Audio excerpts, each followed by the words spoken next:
Hello everybody and good morning. This is Camden Long and today is Wednesday, June 17th, 2020. And here's the question for today's video. Has the online ESL teacher bubble burst? Much like the housing market and the financial crisis of 2008, 2009, just like the dot-com bubble, just like many other bubbles that are out there, speculative investing, angel investing, so you have to remember that this whole online ESL teaching revolution started largely in part because the Chinese market and the Chinese economy was not only strong, but they had so much extra money to invest into new projects that are going to help the new and up and coming generations with their English communication skills. So that's something that is really amazing about, I have to say, a lot of countries over here in Asia. The way that they view education is very different from the way that we view education in the West, typically speaking, okay? With that being said, all this extra money that investors have is being poured in to the online ESL teaching market. Just take VIP Kids, for example. Kobe Bryant invested tons and tons of his money into the future of VIP Kids with Tencent, okay? So these educational platforms are a huge competition in China. So right now, again, the question comes back to, has the online ESL teaching bubble burst? And you could say yes, and you could also say no. The people who are saying yes see it as hiring process has been frozen across the board for a lot of companies and a lot of platforms. So not only is China going through a bit of a economic recession at the moment, and at the same time, the whole world is going through like a global depression. With the US, 40 million people filed for unemployment. You have so many people who don't know what they're going to do. Take a deep breath first. And that is exactly why I want to make this message in this video for all the people who have asked me, Camden, I haven't talked to you in a long time. I really need your help. I see what you're doing with online ESL teaching and it's great. I need to start teaching. I no longer have a job.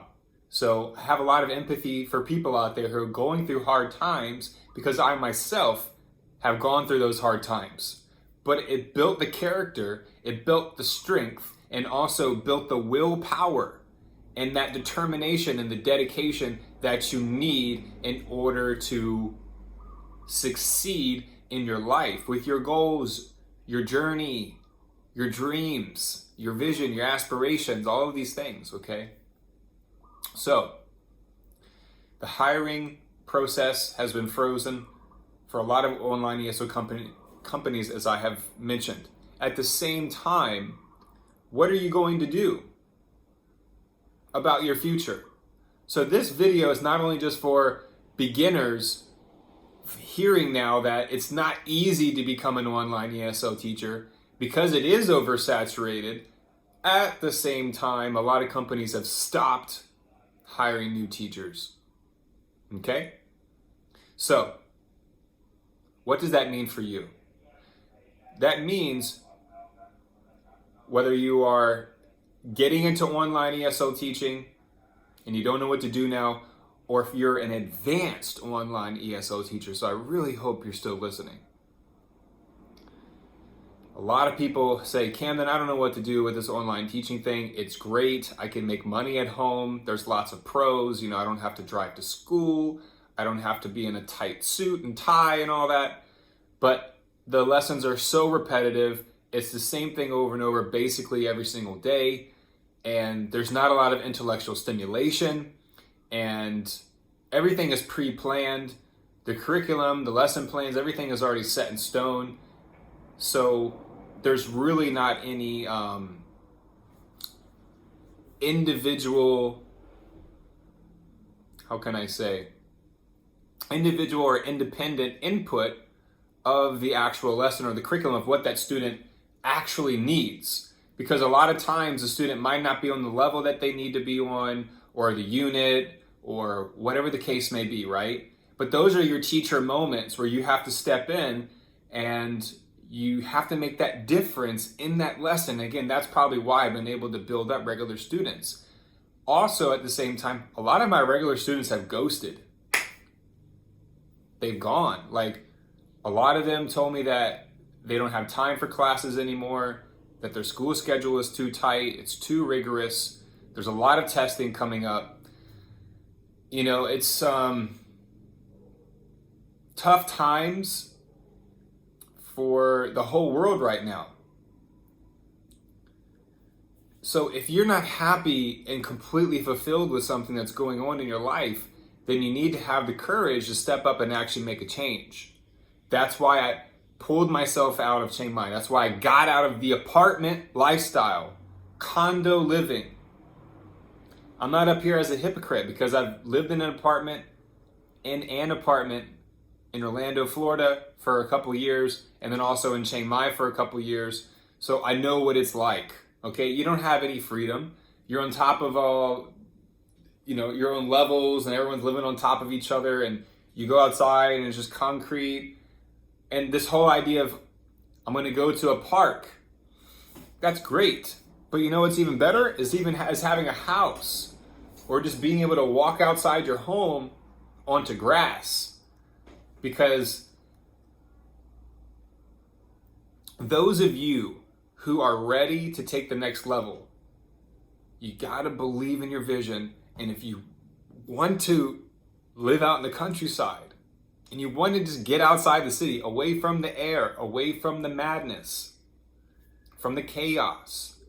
And again, as you have already learned from this whole pandemic COVID hoax, with the shutdown, the economic shutdown, people's dreams, people's livelihoods destroyed in such a short amount of time. In such a short amount of time, everything was taken, destroyed. Some people were never going to recover. So many people have taken their life. So much domestic abuse, so much child abuse, so many suicides, all on the rise because of this economic depression that people are going through. And it could so easily be avoided. The suffering is unnecessary. Most people are suffering because they're living unhealthy lives and going about a lifestyle that is not built on longevity or endurance or flexibility, but rigor, control, and, lacking diversity. I'm not the type of person who can just do the same thing again over and over every single day. There's some things that I like to do every single day because those bring out the best of me. But overall, I thrive in challenging environments. But then I get adapted to that environment. Then I have to find the next challenge. If you're that same way, don't sell yourself short. If you've been avoiding a lot of thoughts, like one of my good friends, I'm not going to say any names, but my heart goes out to you, man. You know what I'm saying? You got to face your thoughts. You got to stop running away and try to escape things and just handle it and deflate the ego and allow yourself to embrace the fullness of life. And the only way you can actually do that is by having a connection with the food that you're eating, because this body is a temple. Your mouth, think about everything that goes through your whole entire body, your digestive system, your blood, your tissues, your cells. Think about all that stuff. Where does your water come from? Where does your food come from? How is it grown? Just little things like that. Do you want to be a part of the solution or a part of the problem? That's a good question you should ask yourself as well. I want to be a part of the solution, a sustainable future. And that's what I'm going to keep doing in these videos. But this is just a little video out there to kind of update everybody with what's going on. And so those of you who have asked me about online ESL teaching in the past week and a half, this video is for you. People out there who want a better future, to have more freedom, to have more money, to be able to buy the things that you want. And it's okay to be a little bit material because we live in a material world. We cannot avoid that. There are some things that can make our life much, much better and bring out a different quality of life. And that does involve money. But I've just been using all of my money that I've been making online teaching, putting it back into the projects, putting it back into the farmstead here. And then one day it's all gonna come back. God willing that I'm still here. So, all of you out there, just know that you're not alone. You can pull yourself up out of this situation. It's not the end of the world. All you need is water, food, energy, shelter, your 4 basic human necessities. Learn how to provide those for yourself without being dependent on the system. I want to be off grid. And also, if you haven't seen the movie Proximity, is a sci-fi movie. It's with Ryan Hoffman and Heidi Kwan. Awesome movie. And written, directed by Eric Gamuzzi. So all of you out there, make sure you check out Proximity. That's another thing in life is sometimes the best things are the things that you have low expectations about, or you haven't thought about it, you didn't hear about it. You know, like the movie I watched called Proximity, I thought that was better than any Hollywood movie I've seen in like 5 years. You know what I'm saying? So that's another thing. It's like, why aren't the best music and the best movies, why aren't they featured? Because they have such a good message. And then that's another thing I'm going to get into another time. But anyway, there's so many things that are going on right now, and I want you all to have a great day. So take care, and God bless. And to everyone out there, thank you so much for the support on this YouTube channel. I really appreciate it.